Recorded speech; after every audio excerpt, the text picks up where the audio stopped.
Pay yourself first. Save for a rainy day. A penny saved, a penny earned. From the time we get our first allowance, society drills these financial platitudes into our heads. The underlying promise is simple.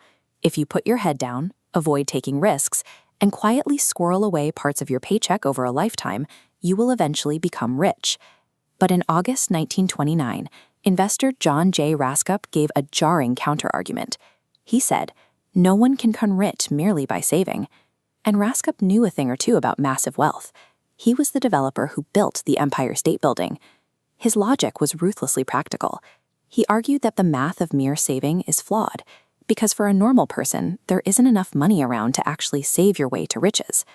Diligently packing away cash for 40 years creates a large pile of money, but that accumulation falls short of the surplus required to be truly rich. The mechanical problem with a savings-only strategy is that it is permanently tethered to the physical limits of your own labor.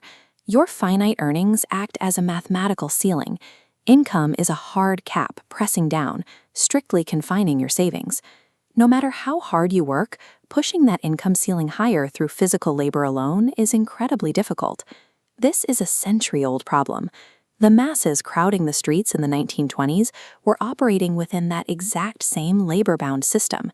As long as your wealth generation relies directly on the hours you physically work, true financial abundance remains mathematically out of reach. To break through that earning ceiling, you have to sever the tether between your money and your physical labor. Take the author Darius Faroo's own finances as a real-world case study. For 4 consecutive years, his active income from writing remained completely flat. Look at this split chart comparing labor income alongside total wealth.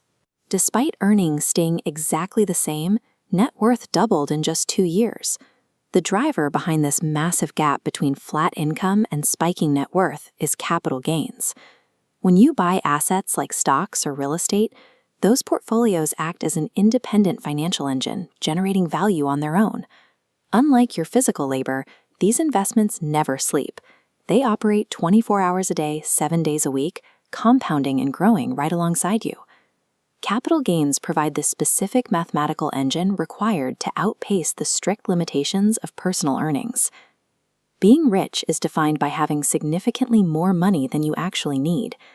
Most people live as savers, feeling a continuous, crushing pressure to work just to maintain their cash reserves for future emergencies.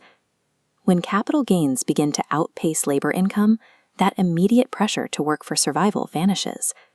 Because you are no longer tied to the clock, you can move freely. You can focus your time on making actual, meaningful contributions to society.